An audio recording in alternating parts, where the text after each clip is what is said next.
Hello students, next lecture તરફ જઈએ. Next છે એનસીઆરટી એક્સરસાઇઝ 2.11. તે સમજતા પહેલા એક હું થિયરી મિત્રો તમારી સમક્ષ રજૂ કરવા માંગુ છું. યસ મિત્રો, કે કોઈ એક કેપેસિટર છે જેની કેપેસિટન્સ સી જેટલું છે. કોઈ એક કેપેસિટર છે જેનું કેપેસિટન્સ સી જેટલું છે. યસ મિત્રો, કે કોઈ એક કેપેસિટર છે તેનું કેપેસિટન્સ સી જેટલું છે. તેને 20 વોલ્ટની બેટરીની મદદથી વિદ્યુત ભારિત કરવામાં આવે છે. એટલે અત્યારે કેપેસિટર પોતે ચાર્જ સ્થિતિમાં છે. હવે એક વખત કેપેસિટર પોતે વિદ્યુત ભારિત થઈ જાય એટલે કે ચાર્જ સ્થિતિમાં આવી જાય, ત્યારબાદ આ બેટરીને રિમૂવ કરવામાં આવે છે. આ બેટરીને રિમૂવ કરવામાં આવે છે. એટલે આપણે કહી શકીએ કે બેટરી વડે જ્યારે કેપેસિટર ચાર્જ સ્થિતિમાં હતો તો સંગ્રહિત કુલ ઉર્જા U બરાબર Q²/2C જેટલું થશે. હવે આ બેટરીને રિમૂવ કરીને તેની જેટલું જ કેપેસિટન્સ ધરાવતા એક બીજા વિદ્યુત ભાર રહિત કેપેસિટરને ત્યાં કેપેસિટર સાથે સમાંતરમાં જોડવામાં આવે છે. યસ મિત્રો, કેપેસિટન્સ ક્ષમતા તેટલી જ છે, પરંતુ આ વિદ્યુત ભાર રહિત કેપેસિટરને આ ચાર્જ કેપેસિટર સાથે એટલે કે વિદ્યુત ભારિત કેપેસિટર સાથે સમાંતરમાં જોડવામાં આવે છે. યસ મિત્રો, હવે આ કેપેસિટન્સ એઝ અ બેટરી તરીકે કાર્ય કરશે અને પોતાનામાંથી વિદ્યુત ભાર ડિસ્ચાર્જ કરશે. એટલે વિદ્યુત ભાર શું કરશે? ડિસ્ચાર્જ કરશે. ત્યાં સુધી ડિસ્ચાર્જ કરશે જ્યાં સુધી બંનેના કેપેસિટરના બે છેડા વચ્ચેનો વિદ્યુત ભાર સમાન ન થઈ જાય ત્યાં સુધી તે ડિસ્ચાર્જ કરશે. એટલે આપણે એમ કહી શકીએ કે હવે ડિસ્ચાર્જ સ્થિતિ બાદ બંને કેપેસિટર પરનો વિદ્યુત ભાર Q/2 થશે તથા ઉર્જા U' બરાબર જે ઉર્જા મેળવી છે દરેક કેપેસિટરની છે. મિત્રો જોજો, દરેક કેપેસિટરની ઉર્જા હું જેને હવે U' વડે દર્શાવું, U' બરાબર Q/2 નો સ્ક્વેર/2C. કારણ કે હવે Q ન રહેતા, હવે ચાર્જ Q ન રહેતા Q' બરાબર આપણને શું મળ્યું છે? Q/2 મળ્યું છે. યસ મિત્રો, કિંમત મૂકો તો Q²/2C મલ્ટીપ્લાય 1/2 નો સ્ક્વેર છેદમાં આવશે 4 થશે એટલે થશે U/4. એટલે કે દરેક કેપેસિટરની ઉર્જા જો તમને મિત્રો પૂછવામાં આવે તો કેટલી થશે? આની ઉર્જા પણ U/4 થશે, આની ઉર્જા પણ U/4 થશે. યસ મિત્રો, અગાઉના લેક્ચરમાં ભણ્યા હતા કે બે કેપેસિટર સમાંતર જોડાણમાં હોય કે શ્રેણી જોડાણમાં હોય, હંમેશા ઉર્જાનો સરવાળો થતો. એટલે આપણે કહીએ કે જોડાણની કુલ ઉર્જા U' બરાબર U' પ્લસ U' એટલે કે 1 and 2. તેથી U/4 પ્લસ U/4, તેથી થશે આન્સર U/2. 2U/4 થશે, તેથી U/2 આન્સર મળશે. ખૂબ જ ઉપયોગી ઇમ્પોર્ટન્સ થિયરી છે. તેને એકોર્ડિંગ એક એક્ઝામ્પલ અત્યારે આપણે અહીંયા જોવાનું છે. યસ મિત્રો, જોઈએ કે 600 પાઇકોફેરાડેનું એક કેપેસિટર 200 વોલ્ટના સપ્લાય વડે વિદ્યુત ભારિત કરવામાં આવે છે. યસ મિત્રો, કે 600 પાઇકોફેરાડેનું એક કેપેસિટર 200 વોલ્ટના સપ્લાય વડે વિદ્યુત ભારિત કરવામાં આવે છે. તો શરૂઆતની કુલ ઉર્જા UI વડે દર્શાવે તો આપણે કહીએ કે UI બરાબર આપણને C ને V ના મૂલ્યો આપ્યા છે એટલે ઉર્જાનું બીજું સૂત્ર છે 1/2 CV². યસ મિત્રો, 1/2 ના 1/2 C આપણને આપ્યું છે 600 પાઇકોફેરાડે એન્ડ V આપ્યું છે 200. તમે આનું કેલ્ક્યુલેશન કરશો એટલે આન્સર આવશે તમારે 12 × 10⁻6 જૂલ આપણને મળશે. હવે પછી તેનું સપ્લાય સાથેનું એટલે કે બેટરી સાથેનું જોડાણ દૂર કરવામાં આવે. એટલે કે બેટરીને શું કરવાનું છે? રિમૂવ કરવાનું. અને તેની જેવા જ બીજા વિદ્યુત ભારિત ન હોય તેવા કેપેસિટન્સની ક્ષમતા તેટલી જ છે. કેટલી? તો 600 પાઇકોફેરાડે ના કેપેસિટર સાથે જોડવામાં આવે છે. તો આ પ્રક્રિયામાં કેટલી ઉર્જા ગુમાવી હશે? તો હવે મિત્રો, જોડાણની કુલ ઉર્જા ડાયરેક્ટ સૂત્ર આપણી પાસે છે U/2 ને એકોર્ડિંગ U ફાઇનલ બરાબર U/2. તેથી આન્સર આવશે 12 × UI/2 એટલે કે 12 × 10⁻6 ભાગ્યા 2 એટલે આવશે 6 × 10⁻6. જોડાણ બાદની કુલ ઉર્જા તમે વન મેથડ આને એકોર્ડિંગ પણ તમે મેળવી શકો છો, શોર્ટ મેથડને એકોર્ડિંગ. હવે સેકન્ડ મેથડને એકોર્ડિંગ આપણે મેળવી મિત્રો. ફર્સ્ટ મેથડ કમ્પ્લીટ કર્યા બાદ હવે સેકન્ડ મેથડ, હજી એક્ઝામ્પલ કમ્પ્લીટ નથી મિત્રો, કે કેપેસિટરોની કુલ ઉર્જા UF બરાબર 2 કેપેસિટર છે, 2 ગુણ્યા 1/2 મિત્રો. એક કેપેસિટરને જ્યારે બીજા વિદ્યુતભાર રહિત કેપેસિટર સાથે જોડવામાં આવે છે ત્યારે બંને પર અડધો વિદ્યુતભાર વેચે છે. એટલે હવે વિદ્યુતભાર પહેલા જેટલો નહીં રહે, એટલે હું વિદ્યુતભાર ધારું છું. ધારો કે બંને પર Q પ્રાઇમ જેટલો, એટલે કે Q/2 જેટલો વિદ્યુતભાર આવ્યો છે, મલ્ટીપ્લાય V પ્રાઇમ. આ સૂત્ર આપણે ભણી ગયા છે સ્થિત વિદ્યુત ઉર્જા, જે કેપેસિટરનું ઉર્જાનું ત્રીજું સ્વરૂપ છે. યસ મિત્રો, આપણે જ્યારે બંને કેપેસિટર પરનો વિદ્યુત ભાર કેટલો હશે મિત્રો, શરૂઆતમાં ચાર્જ થયો હોય તો Q જેટલો હશે. હવે જ્યારે બેટરીને રિમૂવ કરવામાં આવે છે ત્યારે બંનેને એકબીજા સાથે સમાંતર જોડવામાં આવે છે ત્યારે બંને પરનો ચાર્જ વિદ્યુતભાર સંરક્ષણ એકોર્ડિંગ અડધો એટલે કે Q/2 જેટલો વેચાશે. યસ મિત્રો, બંનેનો સામાન્ય વિદ્યુત સ્થિતિમાનનો તફાવત ધારો કે V પ્રાઇમ જેટલું છે. કેટલું છે V પ્રાઇમ? V પ્રાઇમ બરાબર મિત્રો આપણે લખી શકીએ છીએ V પ્રાઇમ બરાબર Q prime upon C. Yes મિત્રો, હવે 2 કેન્સલ થશે, તેથી Q પ્રાઇમ V પ્રાઇમની કિંમત મૂકીએ તો Q પ્રાઇમ અપોન C. તેથી Q પ્રાઇમ એટલે શું છે? Q/2 એટલે Q²/4 થશે, કારણ કે Q prime into Q prime Q² થશે, Q પ્રાઇમ સ્ક્વેર થશે. હવે Q પ્રાઇમ સ્ક્વેરની અંદર લખીએ Q/2 નો સ્ક્વેર એટલે Q²/4 મલ્ટીપ્લાય C. તેથી યસ મિત્રો, Q² એટલે આપણે Q²/2 મલ્ટીપ્લાય 2C એટલે Q²/2C આપણને UI આપે અપોન 2. એટલે આપણે તેની ઉર્જા શું કરવાની શરૂઆત કરતા હતી, એટલે કે 12/2, એટલે જે ફર્સ્ટ આન્સર આવ્યો તો 6 × 10⁻6 જૂલ, તે જ આન્સર આવશે. પરંતુ આપણને અહીંયા લાસ્ટ એવું પૂછેલું છે કે આ પ્રક્રિયામાં કેટલી ઉર્જા ગુમાવાઈ હશે. યસ મિત્રો, જ્યારે એક કેપેસિટર વડે બીજા કેપેસિટરને ચાર્જ કરવામાં આવે છે, એટલે કે પોતે પ્રથમ કેપેસિટર ડિસ્ચાર્જ થતો હોય ત્યારે આ કેપેસિટર દ્વારા બીજા કેપેસિટરને ચાર્જ કરવા દરમિયાન કંઈક કાર્ય થાય છે. એ કાર્ય દરમિયાન કંઈક ઉર્જા ગુમાવે છે, જે ઉર્જા ઉષ્મા ઉર્જા સ્વરૂપે વિખેરણ પામતી હોય છે. એટલે આપણે કહી શકીએ કે ગુમાવેલી ઉર્જા બરાબર UF માઇનસ UI. તેથી UI માઇનસ UF. તેથી UI આપણને છે 12 × 10⁻6 માઇનસ 6 × 10⁻6. તેથી આન્સર આવશે 6 × 10⁻6 જૂલ, જે આપણો આ ક્વેશ્ચનનો આન્સર છે. આ ઉર્જા 6 × 10⁻6 જેટલી ઉર્જા પ્રથમ કેપેસિટર વડે બીજા કેપેસિટરને ચાર્જ કરવા દરમિયાન ઉષ્મા ઉર્જા રૂપે વિખેરણ પામશે. ઓકે મિત્રો, એક આ કન્સેપ્ટ આધારે એક MCQ તમારી સમક્ષ રજૂ કરું છું કે એક વિદ્યુત ભારિત કેપેસિટરની ઉર્જા U છે. એક વિદ્યુત ભારિત કેપેસિટરની ઉર્જા U છે. હવે આ બેટરીને દૂર કરીને તેની જેવા જ, એટલે કે તેની કેપેસિટન્સ ક્ષમતા જેવા જ, એટલે કે આની C હોય તો આની C, આની 2C હોય તો આની 2C, આની 3C હોય તો આની 3C જેવા જ વિદ્યુતભાર રહિત કેપેસિટર સાથે સમાંતરમાં જોડવામાં આવે છે. તો હવે દરેક કેપેસિટરની ઉર્જા નીચેનામાંથી કઈ થશે? 3U/2, U/4, U/2. તો મિત્રો આન્સર આવશે U/4. પરંતુ એમ કે આ સંયોજનની કુલ ઉર્જા કેટલી? તો કુલ ઉર્જા U/2 આન્સર આવશે. ખૂબ જ ઇમ્પોર્ટન્ટ ટોપિક છે, તમને ખૂબ જ ઉપયોગી MCQમાં થશે. નેક્સ્ટ NCERT એક્ઝામ્પલ તરફ જઈએ. નેક્સ્ટ NCERT એક્ઝામ્પલ છે મિત્રો એક્સરસાઇઝ નંબર 2.26.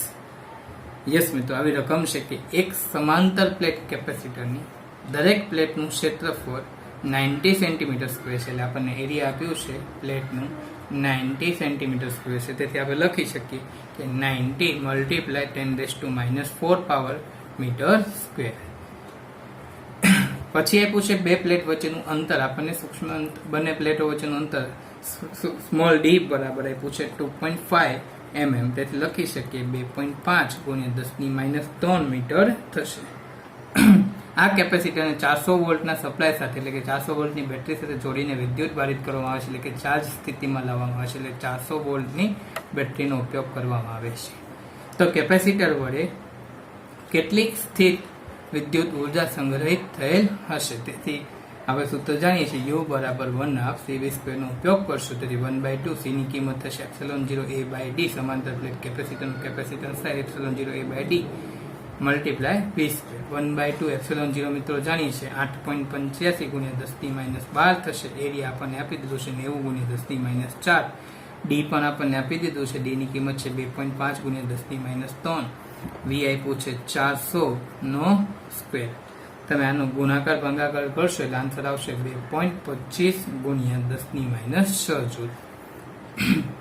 નેક્સ્ટ ડી વિભાગ જોઈએ કે આ ઉર્જાને બે પ્લેટ વચ્ચેના સ્થિત વિદ્યુત ક્ષેત્રમાં સંગ્રહ પામેલી ગણવાની છે અને એકમ કદ દીઠ ઉર્જા યુ મેળવવાની છે. લાસ્ટ લેક્ચરની થિયરીમાં આપણે જેને રો વડે દર્શાવતા હતા એ જ થિયરીનો કન્સેપ્ટ અહીંયા રિપીટ કરવાનો છે ને યુ વડે દર્શાવશું. એટલે આપણે લખીએ કે એકમ કદ દીઠ ઉર્જા ઘનતા.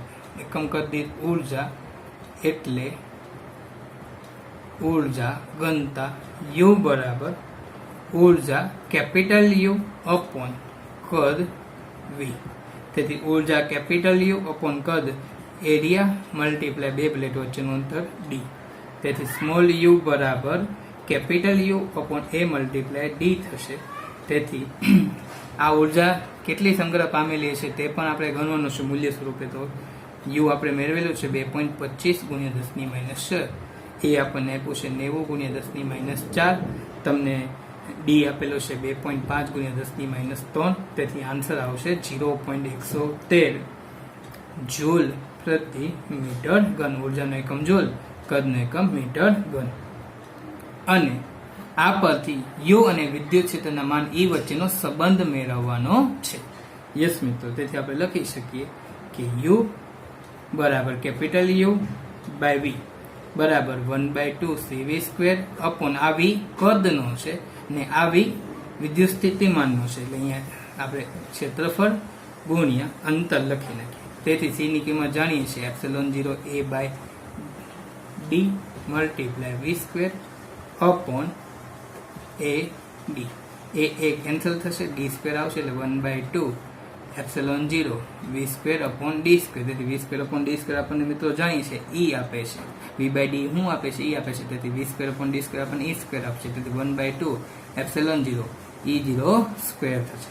તેથી આપણે લખી શકીએ કે u બરાબર 1/2 ε0 e². જે આપણે રો બરાબર રો ઈ બરાબર મેળવ્યું હતું તે સૂત્ર આપણે અહીંયા રિપીટ કરેલું છે. યસ મિત્રો, આપણે અહીંથી કહી શકીએ કે આ ઉર્જા ઘનતા એ વિદ્યુત ક્ષેત્રના વર્ગના સમપ્રમાણમાં હોય છે. આ ઉર્જા ઘનતા એ વિદ્યુત ક્ષેત્રના માંડના વર્ગના સમપ્રમાણમાં હોય છે. Next NCERT exercise 2.27. 4 માઇક્રોફેરાડેના એક કેપેસિટરને 400 વોલ્ટના સપ્લાય વડે વિદ્યુત ભારિત કરવામાં આવે છે. તેથી આપણે સોલ્યુશન તરફ જઈએ કે 4 માઇક્રોફેરાડેના એક કેપેસિટરને 400 વોલ્ટની બેટરી વડે વિદ્યુત ભારિત કરવામાં આવે છે.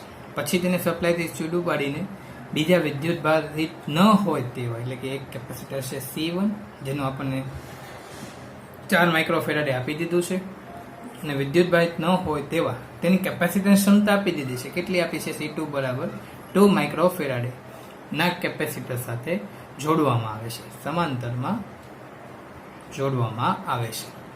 પ્રથમ કેપેસિટરની સ્થિત વિદ્યુત ઉર્જા એ કેટલી ઉર્જા, એટલે કે પ્રથમ કેપેસિટરની કેટલી ઉર્જા એ ઉષ્મા અને ગતિમાન વિદ્યુત દ્વારા રચાતી વિદ્યુત ચુંબકીય વિકિરણના રૂપમાં ઉર્જા ગુમાવવા છે. એટલે કે આપણે લાસ્ટ ક્વેશ્ચન ગીનો એને રિલેટેડ જ ક્વેશ્ચન છે, એક્ઝામ્પલ છે. યસ મિત્રો, હું એક થિયરી સાથે સાથે અહીંયા સમજાવી દઈશ, પરંતુ પેલા દાખલાને સ્ટાર્ટ કરીએ. આપણને C1 અને V આપ્યું છે, એટલે આપણે કહીએ કે પ્રારંભમાં કેપેસિટરની ઉર્જા U1 બરાબર 1/2 C1 મલ્ટીપ્લાય V². તેથી લખી શકીએ 1/2 C1 આપણને આપ્યું છે 4 × 10⁻6 v² એટલે કે 400 નો વર્ગ કરવાનો રહેશે. યસ મિત્રો. હેલો ફ્રેન્ડ્સ, અહીંયા મિસ્ટેક છે, 200 વોલ્ટ આવશે. યસ, અહીંયા પણ સુધારો થશે, 200 વોલ્ટ આવશે, અને અહીંયા પણ સુધારો થશે, 200 વોલ્ટ આવશે. તેથી તમે આની કેલ્ક્યુલેશન કરશો 1/2 × 4 × 10⁻6 × 200 તેથી આન્સર આવશે 8 × 10⁻2 જૂલ આવશે, જે U1 ની શરૂઆતની એટલે કે પ્રથમ કેપેસિટરની સ્થિત વિદ્યુત ઉર્જા છે. યસ મિત્રો. હવે તેના પર કેટલો વિદ્યુત ભાર પ્રસ્થાપિત થયો છે એટલે આપણે લખીએ કે 4 માઇક્રોફેરાડેના કેપેસિટર પર કેટલા વિદ્યુત ભાર દ્વારા પ્રસ્થાપિત થવાને કારણે આટલી ઉર્જા પ્રાપ્ત થઈ હશે. તો આપણે લખીએ 4 માઇક્રોફેરાડેના કેપેસિટર પર વિદ્યુત ભાર, ધારો કે શરૂઆતના વિદ્યુત ભાર આપણે Q કહીએ તો Q બરાબર C1 × V. તેથી C1 કેટલું છે મિત્રો? 4 × 10⁻6. V આપણને આપ્યું છે 200. તેથી આન્સર આવશે 4 દુ 8. યસ મિત્રો, 8 × 10⁻4 કુલમ આન્સર આવશે. આટલો વિદ્યુત ભાર શરૂઆતમાં કેપેસિટર પર ચાર્જ સ્થિતિમાં રહેલો હશે. હવે મિત્રો એક થિયરી અહીંયા સમજીએ કે જ્યારે એક વિદ્યુત ભારિત કેપેસિટર જેનું કેપેસિટન્સ C છે બેટરી વડે ચાર્જ કરવામાં આવે છે ત્યારે તેની ઉર્જા 1/2 CV² Q² અથવા 1/2 QV જેટલી છે. પરંતુ તેને હવે બીજા કેપેસિટર સાથે તેટલા જ મૂલ્યના કેપેસિટન્સ સાથે જો જોડવામાં આવે, તેનું કેપેસિટન્સ C છે, તો ત્યારે તેમનું બંનેનું સામાન્ય સ્થિતિમાન V પ્રાઇમ વડે દર્શાવું તો વિચારીએ મિત્રો, V પ્રાઇમ બરાબર આપણે એવું લખી શકીએ કે V પ્રાઇમ બરાબર આપણે Q બરાબર CV જાણીએ છીએ. હવે જો સમાન ક્ષમતાના કેપેસિટન્સ હશે તો વિદ્યુતભાર કેટલો થશે? અડધો થશે. વિદ્યુતભાર કેટલો થશે? અડધો થશે. એટલે આપણે V પ્રાઇમ બરાબર આપણે એવું લખી શકીએ Q prime upon C. C તો બદલાવાનું જ નથી. C શું છે? પોતે અચળ છે. તેથી V પ્રાઇમ ને કરતા બનાવ્યો. આ સામાન્ય સ્થિતિમાન છે. જ્યારે બંને કેપેસિટર સમાન ક્ષમતાના હોય ત્યારે તો વિદ્યુતભાર કેટલો હશે બંને પર? અડધો. એટલે આપણે લખી શકીએ Q/2C. Q/C શું આપે? V આપે, V/2. તેથી સામાન્ય સ્થિતિમાન શું થશે? બંનેનું અડધું થશે. કેવા કિસ્સામાં? જ્યારે Q ચલે છે, V ના કિસ્સામાં જ્યારે C અચળ હોય, C બદલાતું ન હોય, બંનેનું કેપેસિટન્સ સમાન હોય ત્યારના કિસ્સામાં. પરંતુ અહીંયા મિત્રો જોવા જશું, અહીં કેપેસિટન્સ બદલાય છે. 4 માઇક્રોફેરાડેના કેપેસિટન્સને 2 માઇક્રોફેરાડેના કેપેસિટન્સ સાથે જોડવામાં છે. ઇન બિટવીન અહીંયા શું થશે? કેપેસિટન્સ અડધું થશે. તો ત્યારે સામાન્ય સ્થિતિમાન V પ્રાઇમ બરાબર આપણે એવું લખી શકીએ કે કુલ વિદ્યુત ભાર અપોન કુલ કેપેસિટન્સ. કુલ વિદ્યુત ભાર તેની શરૂઆતની ચાર્જ સ્થિતિમાં, ધારો કે શરૂઆતની ચાર્જ સ્થિતિમાં રહેલો કુલ વિદ્યુત ભાર થશે C × V. હવે કુલ કેપેસિટન્સ કીધું છે. અત્યારે બંને કેપેસિટન્સ જુદા છે. એકને આપણે શરૂઆતને C1 કહી દઈએ, અને ત્યારબાદને C2 કહી દઈએ. તો આ સામાન્ય મિત્રો, હવે આ કન્સેપ્ટનો ઉપયોગ કરીને આપણે એમ કહીએ કે બેટરી દૂર કર્યા બાદ 4 માઇક્રોફેરાડેને 2 માઇક્રોફેરાડે કેપેસિટર સાથે જોડતા સામાન્ય સ્થિતિમાન V પ્રાઇમ બરાબર, અહીંયા સૂત્ર છે મિત્રો, C1 × V upon C1 + C2. C1 આપણી પાસે મિત્રો છે જ, તે આપણને 4 માઇક્રોફેરાડે આપ્યું છે, 4 × 10⁻6. V આપણને આપી દીધું છે, 200 લેવાનું છે, અપોન બંને કેપેસિટન્સનો સરવાળો 4 + 2 6 માઇક્રોફેરાડે થશે. 6 × 10⁻6 કેન્સલ થશે. આન્સર આવશે 400/3 વોલ્ટ આન્સર આવશે. હવે બંને કેપેસિટરોની સંયોજનની અંતિમ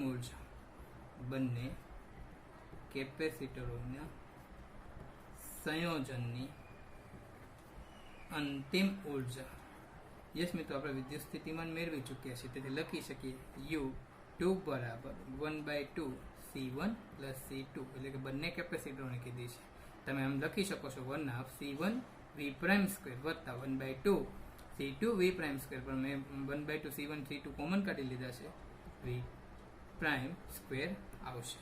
યસ મિત્રો, બધી કિંમત છે 1/2 c1 પ્લસ c2 કિંમત થશે 6 ગુણ્યા 10 ની -6 વી પ્રાઇમ સ્ક્વેર એટલે કે 400/3 નો સ્ક્વેર.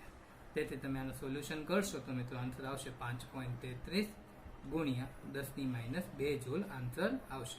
પણ આપણને અહીંયા લાસ્ટમાં એટલે કે અંતમાં ઉર્જા નથી પૂછી કે કેટલી ઉર્જા ગુમાવાય છે. એ શરૂઆતમાં હતી 8 ગુણ્યા 10 ની -2 ને હવે આવે છે 5.3 ગુણ્યા 10 ની -2, 33 ગુણ્યા 10 ની -2. તેથી આપણે લખી શકીએ કે ઉષ્મા અને વિદ્યુત ચુંબકીય વિકિરણના રૂપમાં વ્યય પામતી ઉર્જા ડેલ્ટા યુ બરાબર u1 u2.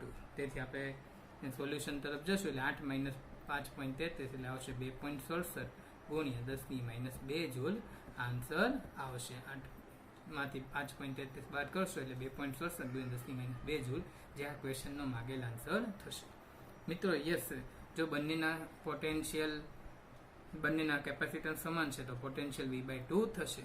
આ મેથડથી ગણી શકો છો. જ્યારે કેપેસિટન્સ જુદા જુદા છે, કેપેસિટરોના કેપેસિટન્સ જુદા જુદા છે, ત્યારે તમે આ ફોર્મ્યુલાની મદદથી તેનું સામાન્ય સ્થિતિમાન મેળવી શકો છો.